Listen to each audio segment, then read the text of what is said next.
إن الحمد لله والصلاة والسلام على سيد الأنبياء والمرسلين وعلى آله وصحبه أجمعين أما بعد قال الله عز وجل واعتصموا بحبل الله جميعا ولا تفرقوا السلام عليكم ورحمة الله وبركاته সম্মানিত দর্শক শ্রোতা মণ্ডলী, আমার আজকের বিষয় ঐক্য সম্পর্কে রাজনৈতিক উলামায়ে কেরামের, রাজনৈতিক নেতৃবৃন্দের, বিশেষত আমাদের আকাবির ও আসলাফদের দৃষ্টিভঙ্গি এবং করণীয় সম্পর্কিত কিছু প্রমাণ্য চিত্র আপনাদের সামনে উপস্থাপন করা।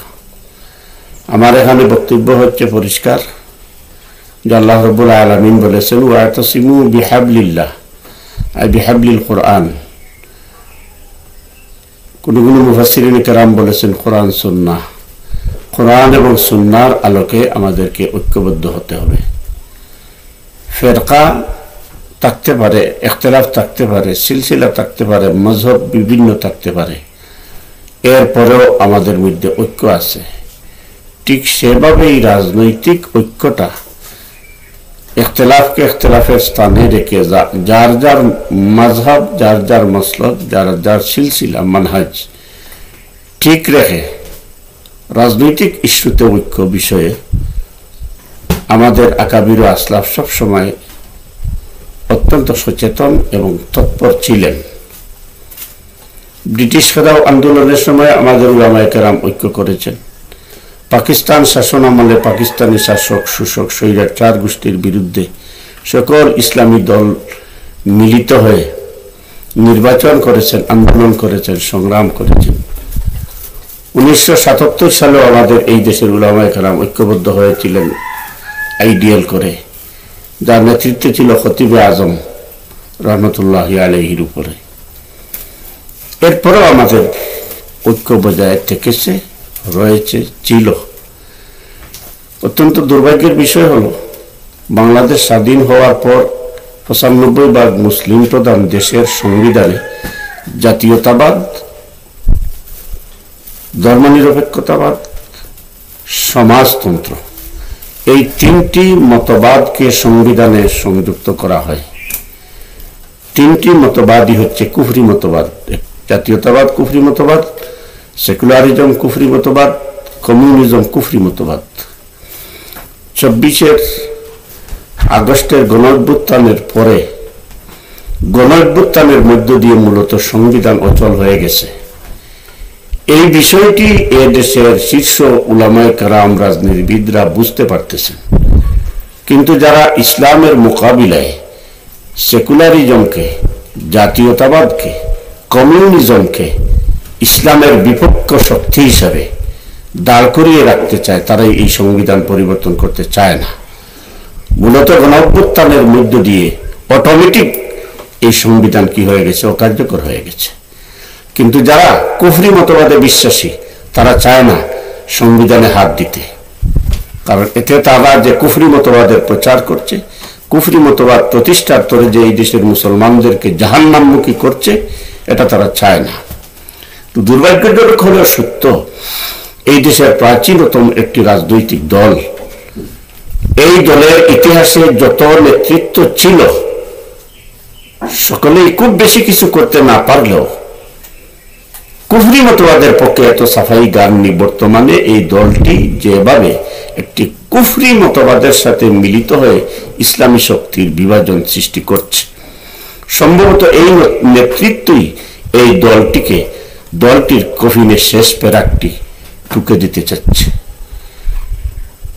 সম্মানিত দর্শক শ্রোতা মণ্ডলী, জামাতে ইসলামী এই দেশে বর্তমানে এই দেশে একটি শক্তিশালী দল।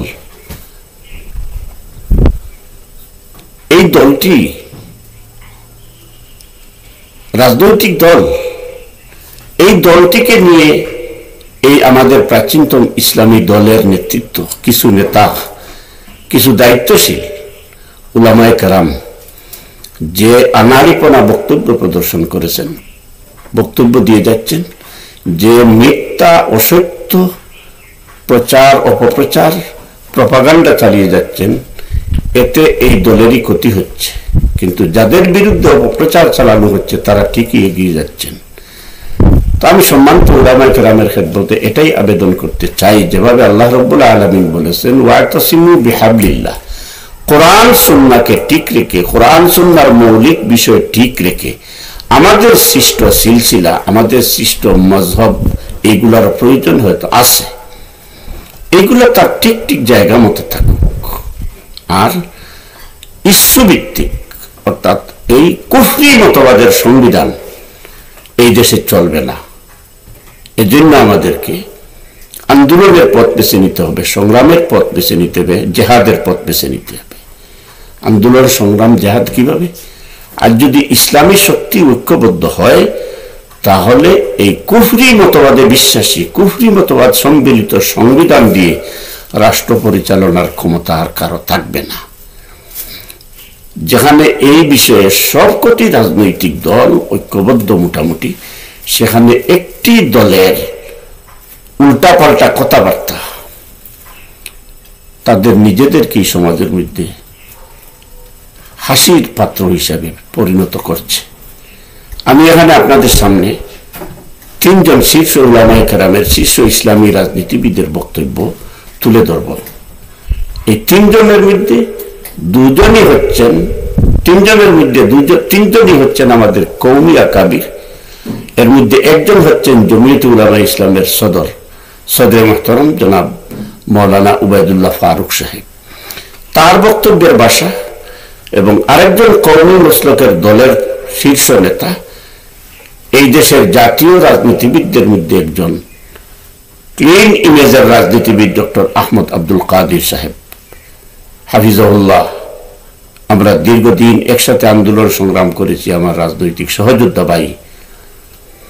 তিনি কি বক্তব্য রাখছেন, আর পাশাপাশি জমিয়তে উলামায়ে ইসলামের শীর্ষ নেতা যিনি সদরে জমিয়ত, তার মুখের ভাষাগুলো আপনারা শুনেন, বুঝতে পারবেন কার মধ্যে কতটুকু প্রতিহিংসা পরায়ণতা কাজ করছে।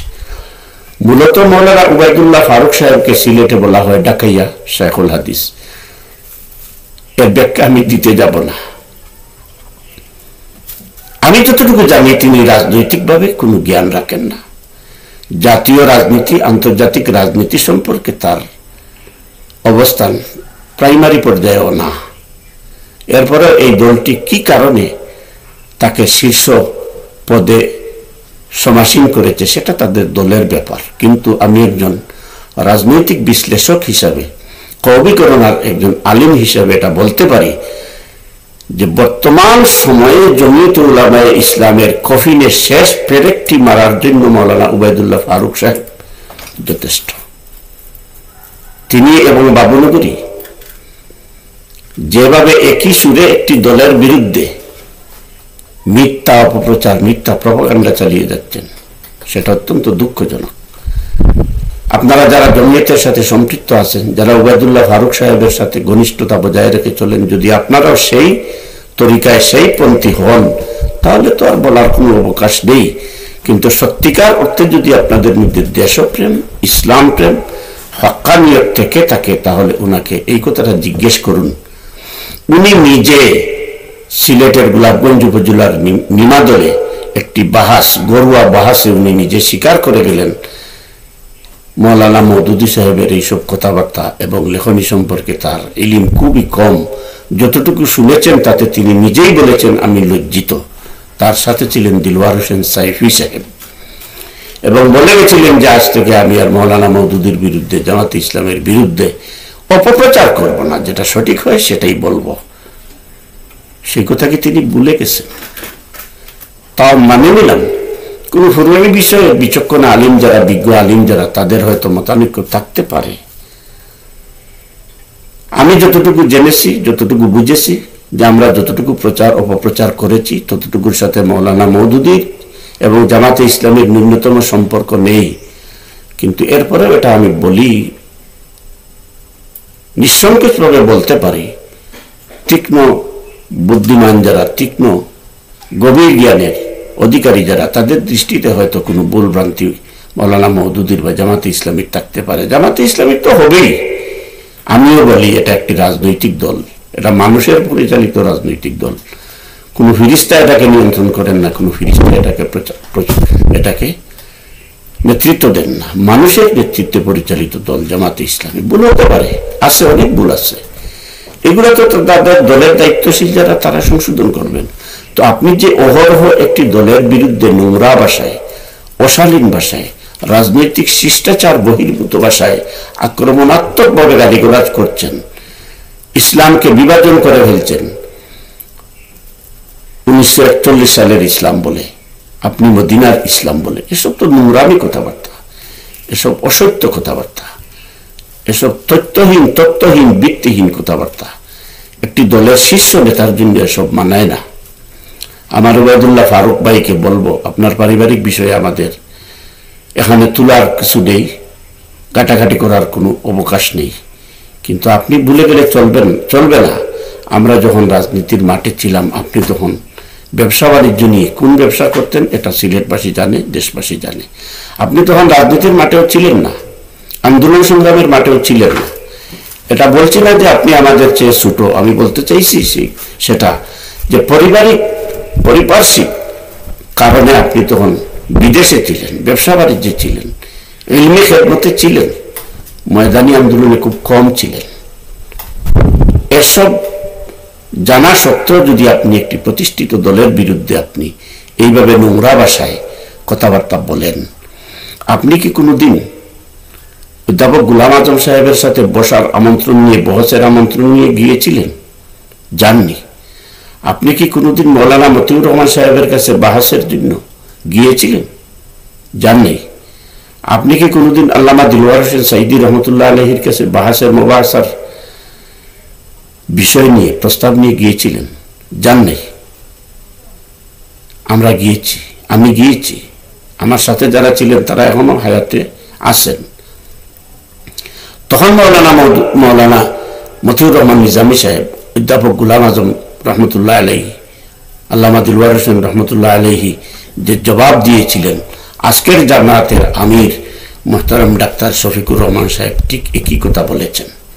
আপনারা কথাগুলো তার মনোযোগ সহকারে শুনবেন, মুলায়ম ভাষায়, ভদ্র ভাষায় তার নিজের আকিদা বিশ্বাসের কথা, জামাতে ইসলামের আকিদা বিশ্বাসের কথা জনসমক্ষে প্রকাশ করে আহ্বান জানিয়েছেন, আসুন আমরা পরস্পর বসি, একে অন্যের সাথে মিল মোহব্বত গড়ে তুলি। আলাপ আলোচনার মধ্যে যদি কারো ত্রুটি থাকে, কারোর মধ্যে যদি ভুল বুঝাবুঝির সৃষ্টি হয়, সেটা আমরা দূর করে মৌলিক বিষয়ে ইত্তেহাদ, অর্থাৎ ইত্তেহাদ মাল ইখতিলাফ, আমরা কুফরি শাসনতন্ত্র, কুফরি সংবিধানকে পরিবর্তন করে আল্লাহ রাব্বুল আলামিনের ওয়াহদানিয়ত এবং আখেরি পয়গম্বর মুহাম্মদুর রাসূলুল্লাহ সাল্লাল্লাহু আলাইহি সাল্লামের আদর্শ এবং আনুগত্যের মাপকাঠিতে সাহাবায়ে কেরাম রিদওয়ানুল্লাহি তাআলা আলাইহিম আজমাইনের মতো আমরা আনুগত্য প্রদর্শন করে আগে ইসলামী শরীয়তকে কার্যকর করি। যারা বলে আমরা শরীয়ত আইনে বিশ্বাসী নয়, এই সমস্ত মুনাফিক, এই সমস্ত কুফরি মতবাদী বিশ্বাসীদের সংস্রব থেকে নিজেদেরকে অস্তিত্বশীল করি, অস্তিত্বহীন করতে যেন আমরা তৎপরতা না চালাই।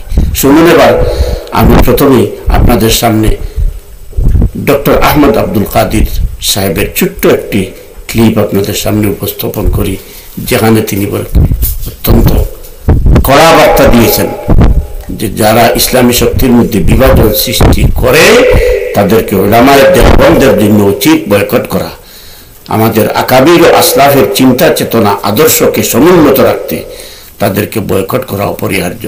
শুনেন ডক্টর আহমদ আব্দুল কাদির সাহেবের কথা।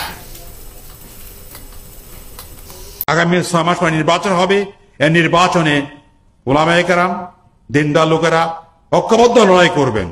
এখানে যারা ফাটল ধরাবে, যারা উলামায়ে কেরাম বিভ্রান্ত করার চেষ্টা করবে, ইসলামের বিরুদ্ধে কাজ করবে, তরুণদের প্রতি আবেদন হচ্ছে আপনারা তাদের বিরুদ্ধে রুখে দাঁড়াবেন।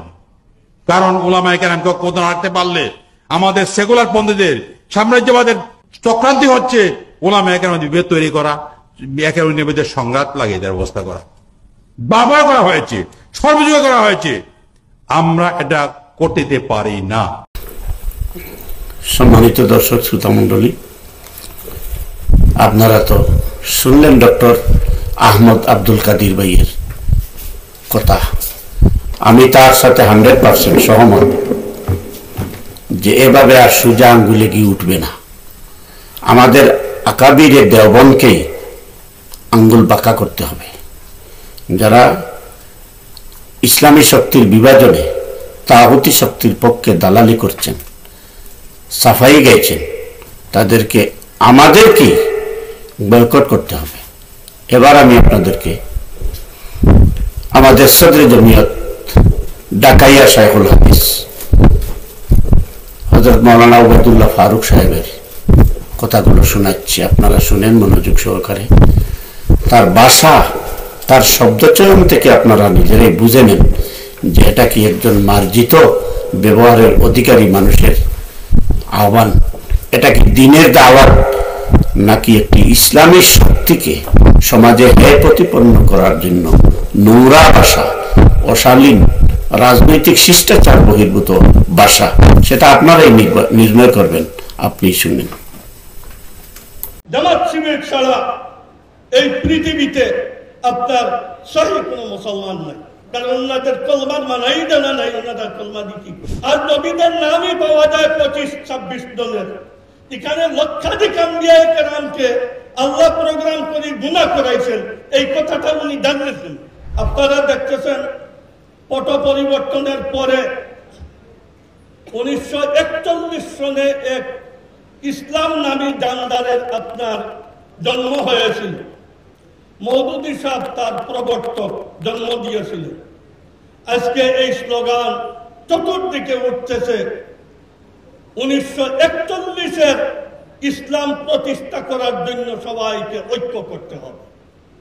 আমরা 1500 বছরের মুহাম্মদুর রাসূলুল্লাহ সাল্লাল্লাহু আলাইহি ওয়াসাল্লামের আনিত আর কোরআন মজিদের আপনার যে ইসলাম, এই ইসলাম ছেড়ে আমরা 1941 ইসলামের উপরে একমত হইতে পারতেছি না। এই অপরাধের কারণে আমাদের বিরুদ্ধে আপনার সারা দেশের গালি বকা যা আপনার এইভাবে করতেছে, এই অসহায় অবস্থায় আপনারা আমাদের সহযোগিতা করলেন, এখানে উপস্থিত থেকে আমাদেরকে সাপোর্ট করলেন। আহলুস সুন্নাত ওয়াল জামাত কওমি অঙ্গন আর হেফাজতে ইসলামের তর্জমান আর ভাষ্যকার জমিয়তে উলামায়ে ইসলাম, আপনারা আশায় এটা একটা সনদ পেয়ে গেলাম আমরা। আল্লাহ তাআলা আপনাদেরকে জাযায়ে খায়র দান করুন। মওদুদী সাহেব বলছিলেন প্রথম শতাব্দীর পরে কোরআন শরীফের অর্থ বিকৃত হয়ে গেছে, যার কারণে দ্বিতীয় শতাব্দীর থেকে আমাদের যত হাদিসের কিতাব, তফসিরের কিতাব দ্বিতীয় শতাব্দীতে 5-6টা কিতাব পাওয়া যাবে। আর সারা তসনিফাত আর সারা ফনুনাত, ফিকহ বলেন, হাদিস বলেন, তফসির বলেন, সব তৃতীয় শতাব্দী থেকে কিতাব। ওনারা এই সব কিতাবের উলুম, সারা উলুমে ইসলামিয়াকে বলেন যে ওইসব মানুষের লেখা যারা কোরআন শরীফ বুঝে না। যার কারণে মওদুদী সাহেব বলতেছেন कुरान और सुन्नत रसूल की तालीम सब पर मुकद्दम है, लेकिन हदीस और तफसीर के पुराने जखीरों से नहीं। कुरान और सुन्नत रसूल থাকবে, কিন্তু এই যে কিতাবাদির পুরানা ভান্ডার এর মাধ্যমে নয়। ওনারা এও বলেন ইসলামী আইন জরুরি, কিন্তু তাতেও পুরানা কিতাবের ভান্ডার থেকে নয়। যার কারণে এটা 1941 এই দিকের ইসলাম, এটা মূল কোন ইসলাম নয়। আপনারা সারা বাংলাদেশের মানুষকে জানাই দিবেন এটা মওদুদীর প্রবর্তন করা 1941 থেকে এই ইসলাম। কয়েকটা মহল্লা নিয়ে এক দারুল ইসলাম বানাইছিলেন, ওইখানেও এটা কার্যকর হয় নাই। এটা আপনার ডিমের মতো ফাটি গেছে, কোন ধরনের কার্যকর হয় নাই। 80 জন উলামায়ে কেরাম উপমহাদেশে ছিলেন, সম্পূর্ণ উলামায়ে কেরাম মওদুদী সাহেবকে ছেড়ে আপনার চলে আসছে। ওনাদের এই আকীদা, নামাজ, রোজা, হজ, যাকাত এইগুলা মুখ্য কোনো ইবাদত নয়, এইগুলা মওদুদী ইসলামী রাষ্ট্রের জন্য এটা একটা ট্রেনিং কোর্স। আমরা এই আকীদায় ওনাদের সাথে একমত হইতে পারি না। ওনারা নিজেই বলেন দ্বিতীয় শতাব্দী থেকে যত মানুষ লা ইলাহা ইল্লাল্লাহ পড়ছে কেউ লা ইলাহা বলে কিসের ইনকার করলো আর ইল্লাল্লাহ বলে কিসের ইসবাত করলো কেউ জানে না, কেউই বুঝে না। ওনাদের দাবি জামাত শিবির ছাড়া এই পৃথিবীতে আপনার সহি কোনো মুসলমান নাই, কারণ ওনাদের কলমার মানাই জানা নাই, ওনাদের কলমা দিয়ে কি করবে। আমরা এই সারা তিরস্কার আর সারা গালিগুলো এইগুলার পরেও আমরা এখানে আসছি। আমরা কি এই কথাকে বরদাস্ত করতে পারি যে আল্লাহ তাআলা প্রোগ্রাম করে প্রত্যেক নবীকে দিয়ে গুনাহ করাইছে? এই আকীদা প্রত্যেক জামাতের শিবিরের, তাদের আপনার সিলেবাস মুক্ত বইয়ের মধ্যে এইসব লেখা। দেখা যায় মওদুদী সাহেব ৬-৭ জন নবীদের উপরে আক্রমণ করলেন, আর নবীদের নামই পাওয়া যায় ২৫-২৬ জনের। এখানে লক্ষাধিক আম্বিয়া কেরামকে আল্লাহ প্রোগ্রাম করে গুনাহ করাইছেন, এই কথাটা উনি জানিয়েছেন। এর মানে নতুন একটা আপনার নিজস্ব ইসলাম। বর্তমানে যে ঐক্য হইতেছে এটা ১৯৪১-এর লাহোরে যে মওদুদী ইসলাম ছিল, এই মওদুদী ইসলাম প্রতিষ্ঠা করার জন্য আমাদের সবাইকে দাওয়াত দিতেছে তাদের সাথে এক হওয়ার। আমরা কোনোদিন মূল ইসলামকে ছেড়ে দিয়ে আপনার লাহোরি ইসলাম এর আপনার মুতাকিদ হইতে পারি না। আমরা যদি একাও থাকি তবু এই দেশে আহলুস সুন্নাত ওয়াল জামাতের পতাকাকে আমরা উদ্দিন রাখবো। এইগুলা বেঁচে আসা একটা শক্তি ইনশাআল্লাহ বেঁচে আবার বঙ্গোপসাগরে পতিত হয়ে যাবে যদি আপনাদের সহযোগিতা আর সমর্থন আমাদের সাথে থাকে।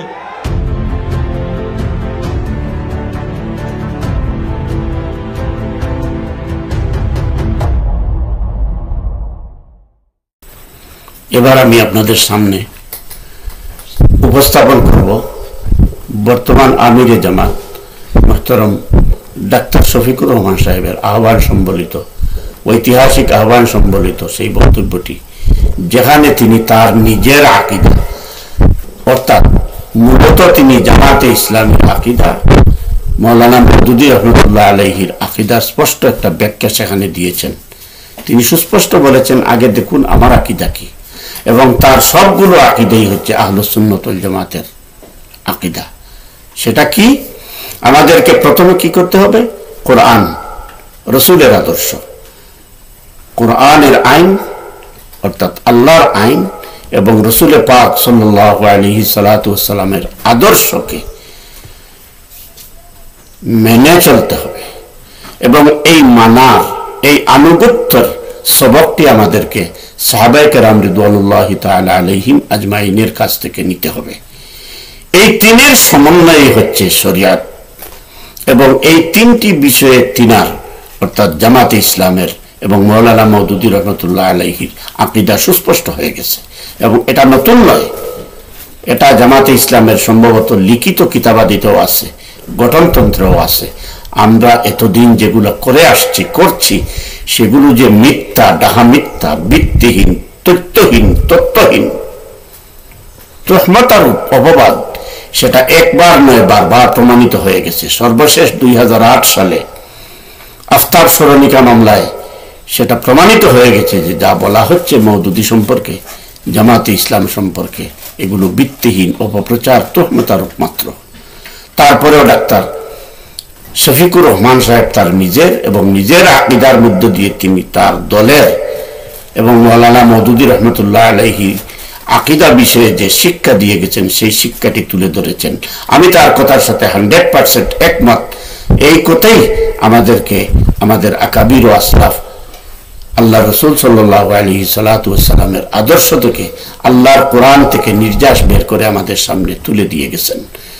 আমাদের মাদ্রাসাতে যে আকাইদে নসফি পড়ানো হয়, মুয়াত্তা ইমাম মালিক পড়ানো হয়, তারপরে কি আরো যে হাদিসের কিতাবগুলো পড়ানো হয়, এই সমস্ত হাদিসের কিতাবে, ফিকহের কিতাবে, আকীদার কিতাবে, আকীদা সম্পর্কে যে মৌলিক তিনটা বিশ্বাস, এই তিনটা বিশ্বাস সম্পর্কে ডাক্তার শফিকুর রহমান সাহেব যে স্বচ্ছ ধারণা দিয়েছেন, বক্তব্য উপস্থাপন করেছেন, এটাই আহলুস সুন্নাত ওয়াল জামাতের আকীদা।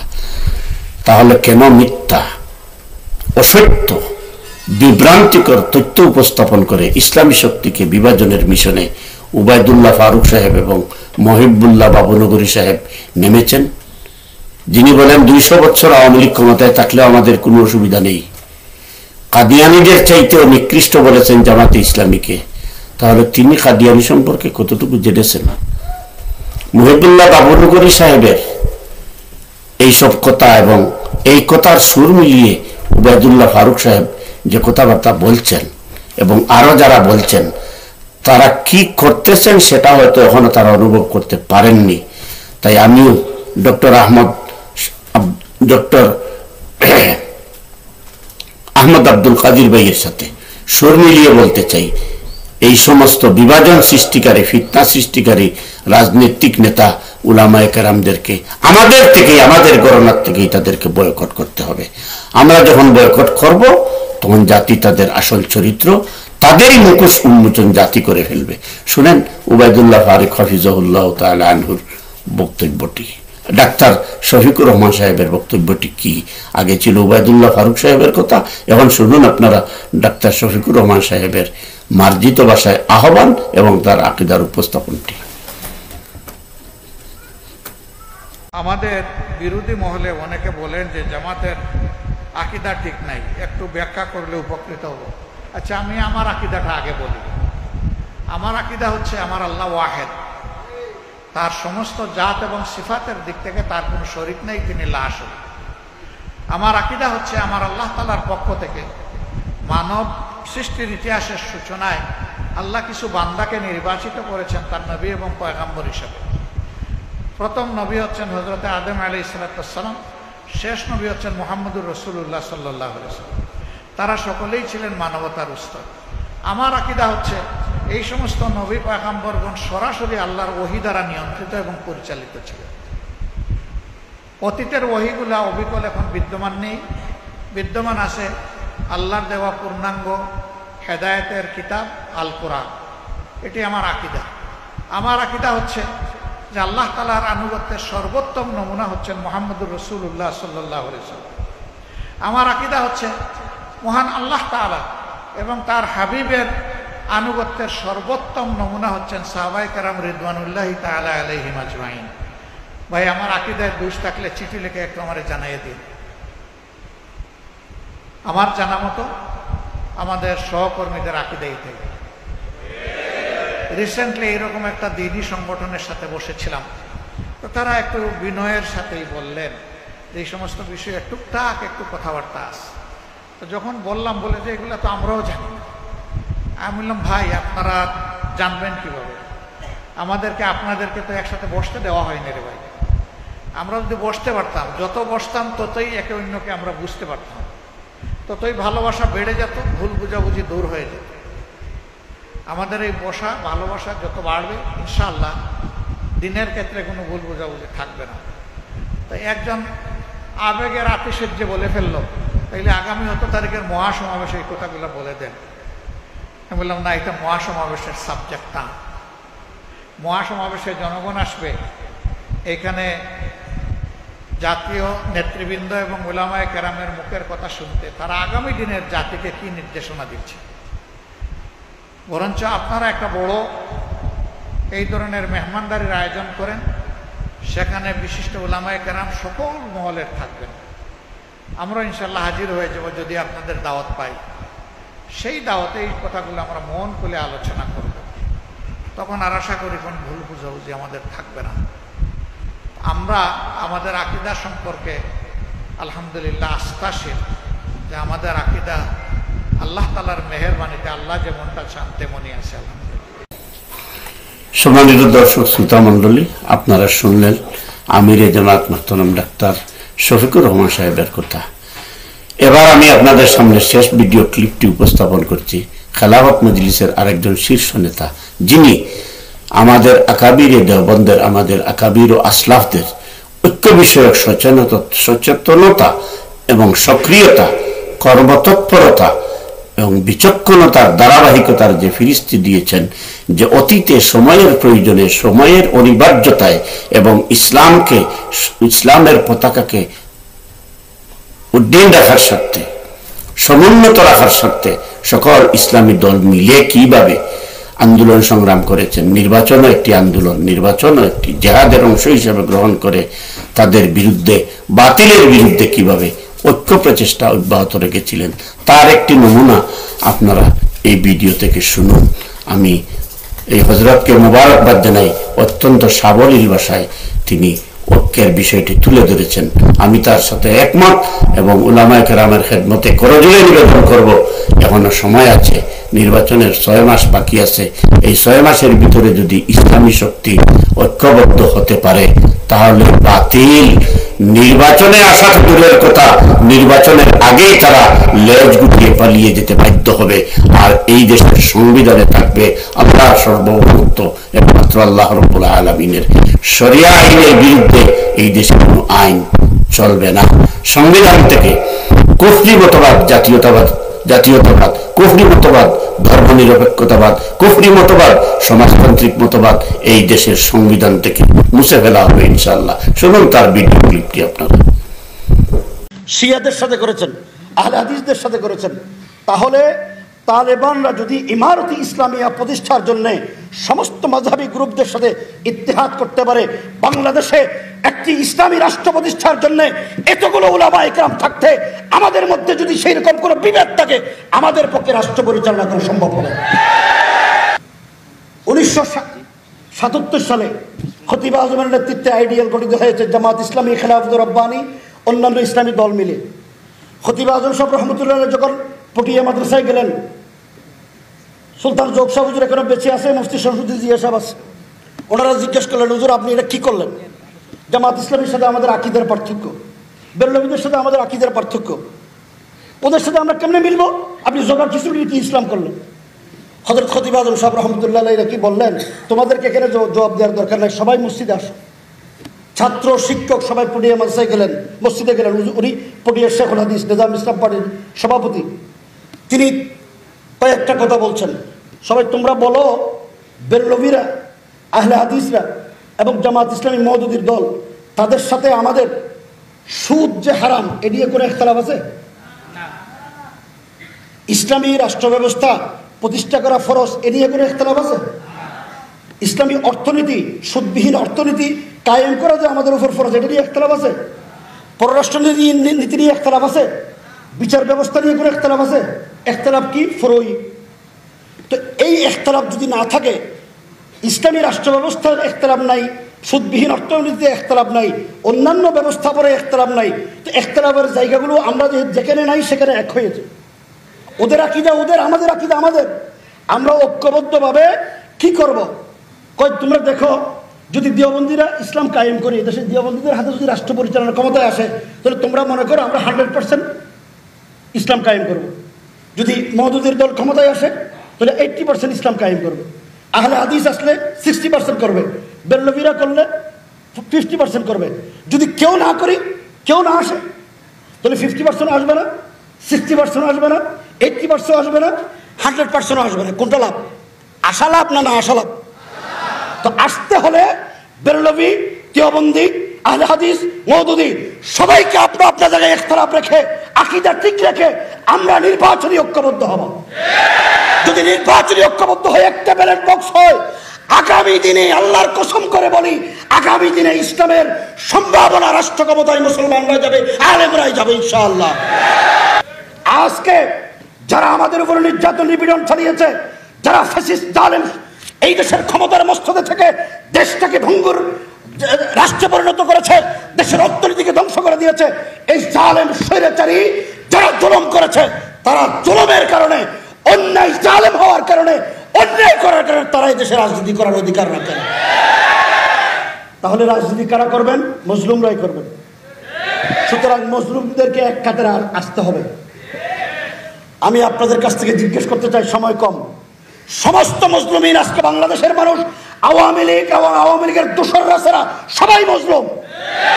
সমস্ত মজলুম যদি এক জায়গায় আসে, আল্লাহর কসম করে বলি, বাংলাদেশে ইসলামী বিপ্লবের পতাকা উত্তোলন করতে সময় লাগবে না।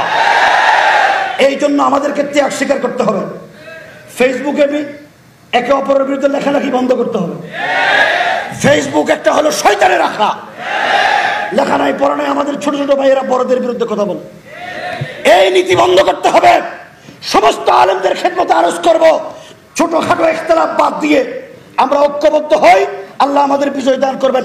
একটা কথা বলে শেষ করছি, মানুষের কল্যাণ খেলাফত ছাড়া হবে না, ইনসাফপূর্ণ শাসন খেলাফত ছাড়া হবে না, দুর্নীতিমুক্ত রাষ্ট্র খেলাফত ছাড়া হবে না, ন্যায় বিচার খেলাফত ছাড়া হবে না। এই সেকুলার রাষ্ট্র ব্যবস্থার মাধ্যমে কোনোদিন মানুষ ন্যায় বিচার পাবে না। আফগানিস্তানের দিকে তাকান,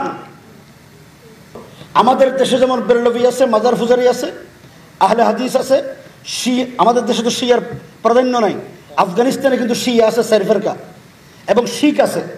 হামিদ মির লিখেছেন তালেবানদের সবচেয়ে বড় সফলতা হলো তারা সিয়াসি ইত্তেহাদ করেছেন, আরেকটা হলো মজহাবি ইত্তেহাদ করেছেন।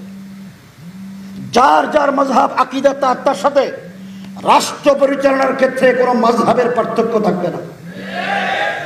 তালেবানরা শিখ আছে 9 থেকে 10,000, হামিদ মিরের বাসায় এই 9 থেকে 10,000 শিখদের সাথেও তারা ইত্তেহাদ করেছেন, শিয়াদের সাথে করেছেন, আহলে হাদিসদের সাথে করেছেন।